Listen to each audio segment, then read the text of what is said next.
Hello friends, welcome back to my channel. তোমরা সবাই কেমন আছো? আশা করছি তোমরা সবাই অনেক অনেক ভালো আছো। আর আমিও কিন্তু তোমাদের ভালোবাসায় অনেক ভালো আছি। তুলসী ফ্যামিলিতে তোমাদেরকে অনেক অনেক স্বাগত জানাচ্ছি। আর আমার এই ভিডিওটার সাথে থেকো তোমরা।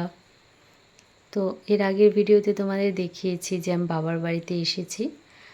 আর আজকে চলে যাব। সকাল সকাল উঠে পড়েছি, এখন 8:30 বাজে। তো স্নান করে নিয়েছি আমি, তারপরে ঠাকুরকে একটু পুজো দিয়েছি। মা ব্যস্ত আছে, রান্না করছে সেই জন্য। তো ঠাকুরের পুজোটা দিয়ে তারপরে আমার বাবার বাড়ির সামনেটা একটু তোমাদেরকে ঘুরে দেখাচ্ছি। আর একটা ঘর দেখালাম, সবগুলো আর কি দেখাতে পারলাম না। নেক্সট কোনো ব্লগে তোমাদেরকে দেখাবো। তো বাড়ির সামনেটা দেখো, এরকম আর কি গাছ লাগানো আছে। লাউ গাছ, কাঁঠাল গাছ, আর কি সব ধরনের সবজির গাছ এখানে আছে। বেগুন গাছ আর লঙ্কা গাছ, সব গাছ আছে এখানে। তো সেগুলোই তোমাদের একটু ঘুরিয়ে ঘুরিয়ে দেখালাম। আর এই গাছের লঙ্কাগুলো না অনেকটা কিন্তু ঝাল হয়।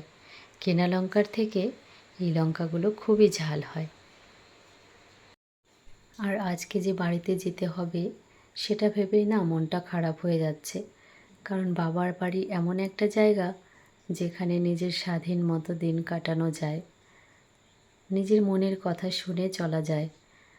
তো কী আর করা যাবে বলো, বিয়ে হয়েছে, শ্বশুরবাড়ি তো যেতেই হবে। তো মনকে সান্ত্বনা দিয়ে আমি রেডি হয়ে গেছি। এখন টোটোর জন্য আর কি বসে আছি।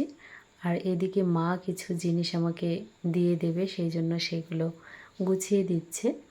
আর এই যে লাউয়ের ডগাগুলো দেখছো, এগুলো না আমার খেতে খুব ভালো লাগে। তো মাকে বললাম ওগুলো কয়েকটা দিয়ে দাও, লাউয়ের ডগাগুলো। তো ও লাউয়ের ডগা দিয়েছে আর আতপ চাল দিয়েছে কিছুটা। আর দেখো টোটো চলে এসেছে, আমিও বসে পড়েছি। আর ছোট ছেলে দেখো যাবে না, ও আমাকে আর কি বাই বাই করে দিচ্ছে, ও থাকবে এখানে। বলছে আমি যাব না, যাব না। আর এখানে আসলে না সবাই ওকে খুব ভালোবাসে। বাড়িতে চলে যাচ্ছি দেখেই দেখো দৌড়ে ছুটে আসছে ওর ছোট্ট ভাইকে নেওয়ার জন্য এই দিদিটা। কিন্তু ভাই এমন যে বাড়ি আসার সময় আর কোথাও যাওয়ার সময় না কারো কাছে যেতে চায় না। আর এমনি সময় না ওদের সঙ্গেই কিন্তু খেলা করে সব সময়। এখন দেখো কিছুতেই ওর কোলে গেল না, আর ওর মনটাও খারাপ হয়ে গেল। তো মন খারাপের মাঝে আমি দেখো রওনা দিয়েছি। জানি না আবার কবে আসবো এখানে। তো এখন আমার আসার কথা ছিল না, ওই যে হঠাৎ করে নেমন্তন্ন পড়ে গেল, সেই জন্যই আসতে হয়েছিল। আবার কবে না জানি এখানে আসতে পারবো, সেই ভেবেই না মনটা একটু খারাপ হচ্ছে। কিন্তু রাস্তায় আস্তে আস্তে ছেলেদের সঙ্গে গল্প করছিলাম, কথা বলছিলাম। আর বৃষ্টি হচ্ছিল, তো নদীটা না অনেকটা জল হয়ে গিয়েছিল। তো সেগুলো দেখে মনটা একটু ভালো হয়ে গেছে। তারপরে বাড়িতে চলে এসেছি। আসার পর বাড়িতে আর কি দুজন লোক এসেছিল, তো ওনাদের চা করে দিলাম। আর কিছু ডাল এনেছিল, সবজি, সেগুলো গুছিয়ে রাখলাম। রান্নাঘরটা না এলোমেলো হয়ে থাকলে একদমই ভালো লাগে না কিন্তু দেখতে। তাই এই বয়ামগুলো আর কি একটু গুছিয়ে রাখলাম, যেন একটু ভালো লাগে দেখতে, সেই জন্য। আর অগোছালো দেখতে না ভালো লাগে না কিন্তু, তাই না? সব কিছু গোছানো পরিপাটি থাকলে দেখতেই ভালো লাগে। আর বাড়িতে আসার পর দেখছি যে আজকে আর কি মাংস এনেছে। তো ডাল সবজিটা করা হয়ে গেছে, এখন শুধু মাংসটা করব। আর মাংসের যে আর কি যা যা উপকরণ লাগে সব কিছু আমার শাশুড়ি মা আর কি কেটে বেছে ধুয়ে দিয়েছে। এখন শুধু আমি রান্নাটা করছি।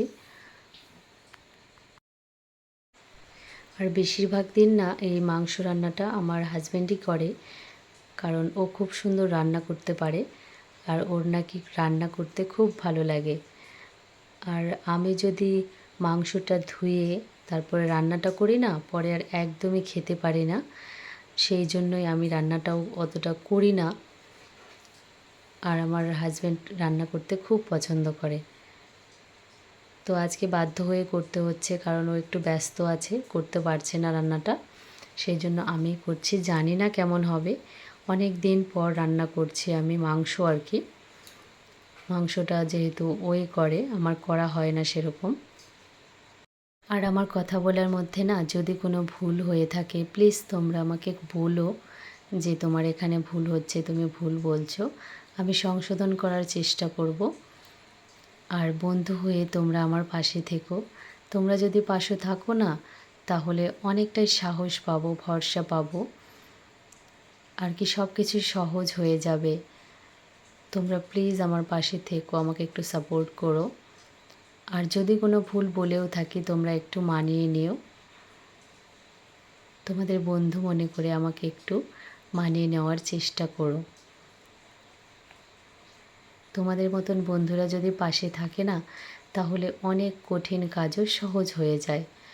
আর এই যে এডিট করা, তারপরে ভিডিও আপলোড করা, এইসব না অতটাও আমি ভালো পারি না, তবে শিখছি এখন। খুব একটা ভালো আর কি এডিট করতে পারি না।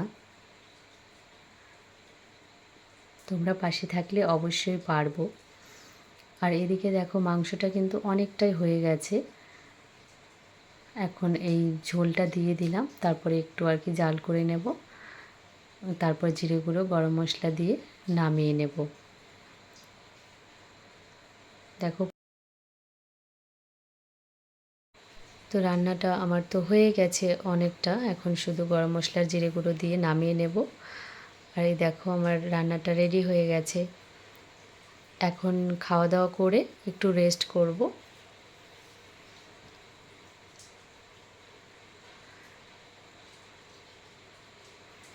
তো বিকেলবেলা না ঘুম থেকে ওঠার পর দেখি যে ছোট ছেলের প্রচণ্ড জ্বর এসেছে। জানি না কেন এরকম হলো হঠাৎ করে। তো ভাবলাম যে কেন এরকম হলো বুঝতে পারলাম না আর কি। তাই ভাবলাম ডাক্তার দেখিয়ে নিয়ে আসি। তো ডাক্তারের কাছে আমি রুগীকে নিয়ে এসেছি নাকি পার্কে এসেছি ঘুরতে সেটাই বুঝতে পারছি না। দেখো এখানে আসা মাত্র দেখো ছোটাছুটি শুরু করে দিয়েছে। আর আমরা ভয় পেয়ে গেছিলাম যে হঠাৎ করে কেন এরকম জ্বর আসলো। এখানে এসেই দেখো ডাক্তারের কাছে এসে সব অসুখ সেরে গেছে। এখানে অন্য বাচ্চারা আছে, দেখো খেলা করছে ওদের সঙ্গে। তো ডাক্তারবাবুও তেমন কোনো ওষুধ দেয়নি, বলল যে তেমন কিছু হয়নি, কিন্তু আমরা তো মা বাবা, সেই জন্য আর কি ভয় হয়। তো ডাক্তার দেখিয়ে নিয়েছি, এখন একটু নিশ্চিন্তে থাকতে পারবো। জানি না হঠাৎ করে কেন এরকমটা হলো।